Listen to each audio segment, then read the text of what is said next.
Olá, boa noite.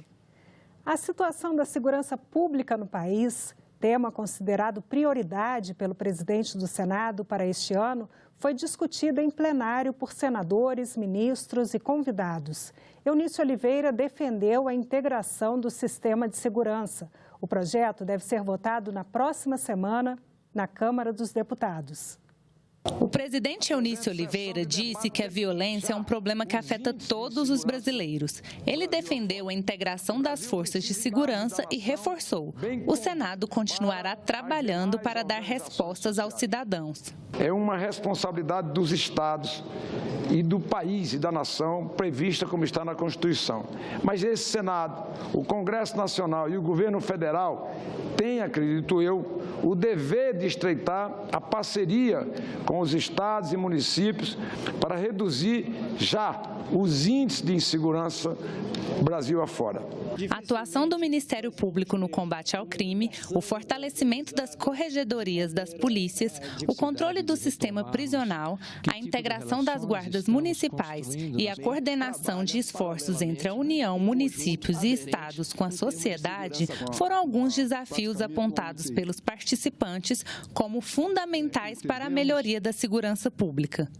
Se nós continuarmos nesse nível de violência, nós não conseguiremos suplantar os outros problemas. Dificilmente nós vamos ter crescimento econômico, dificilmente nós vamos ter investimentos. Segurança pública se tornou um caso de urgência e de emergência, praticamente uma UTI. Quando falamos de segurança pública, por que não falarmos da grande necessidade de envolvermos as nossas comunidades nas discussões? A criação do Ministério da Segurança Pública foi apontada por alguns debatedores como um remédio necessário.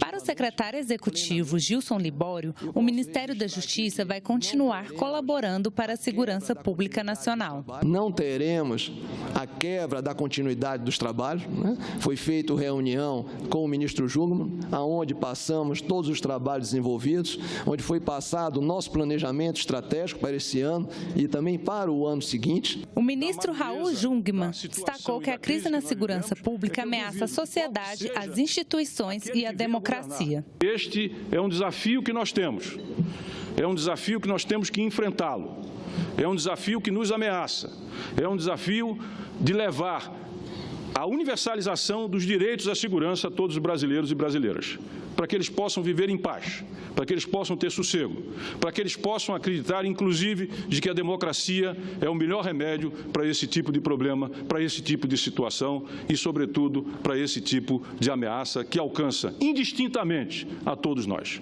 Vários senadores manifestaram preocupação com a violência no país. Então, acho que nós temos uma oportunidade gigantesca de discutir questões estruturantes. Para você resolver isso, tem que ter inteligência, investigação, não é só com a guerra na ponta. Não são esses jovens apenas que são aí os transportadores e os pequenos aliciadores de estudantes nas portas das escolas, mas exatamente aqueles que são os responsáveis por essa estrutura montada que comandam essas facções que são hoje mais poderosas do que o Estado brasileiro.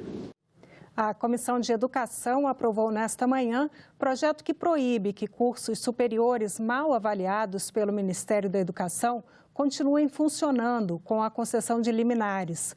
A matéria segue para análise da Comissão de Constituição e Justiça.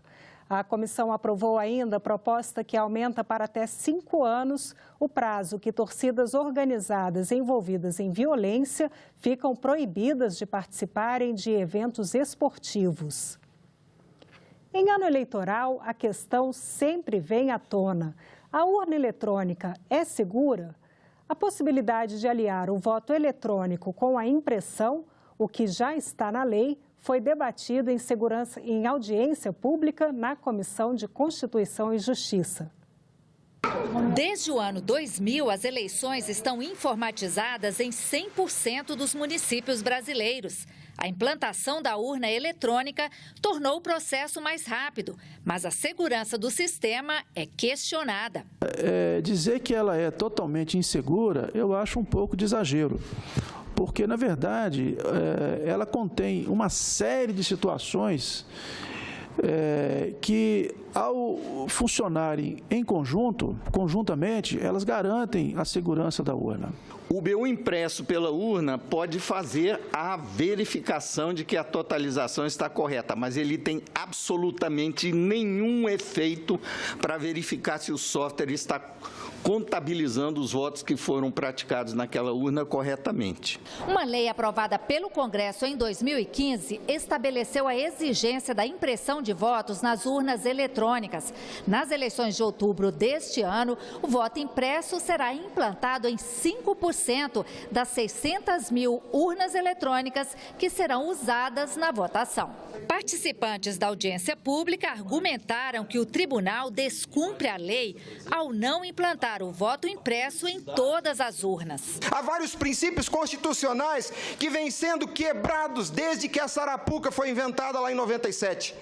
A cidadania, a publicidade, a moralidade, a legalidade e a própria república, porque nós, cidadãos, não temos sido respeitados na nossa escolha. Nossa escolha só será respeitada se ela for retratada no corpo físico da impressão para cumprir o princípio da publicidade. O exercício do voto é secreto, mas a contagem deve ser pública. E aqui eu não quero saber de preço, eu não quero saber se vão custar 50 milhões ou 100 milhões. Nós temos dotação orçamentária e remanejamento para isso. Eu não vou entrar na questão se eu tenho dúvida em relação à segurança do voto eletrônico. Não vou entrar nesse mérito. Não pensei muito sobre isso até agora, deveria ter pensado. Mas a grande realidade é, a sociedade tem dúvida.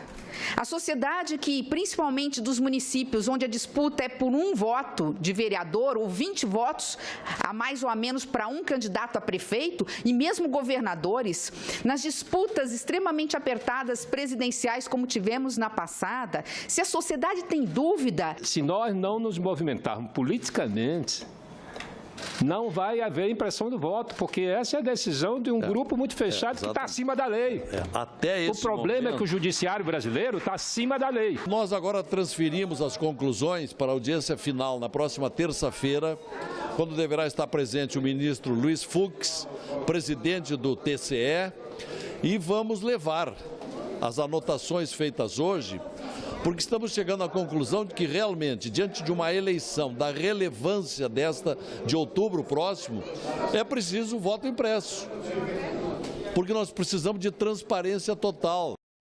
O presidente do Tribunal Superior Eleitoral, Luiz Fux, confirmou para a próxima terça-feira sua participação em uma nova audiência sobre a segurança da urna eletrônica. O Congresso Nacional está preocupado com as fake news. O Conselho de Comunicação Social fez um debate com especialistas sobre o que fazer e o que evitar para combater as notícias falsas.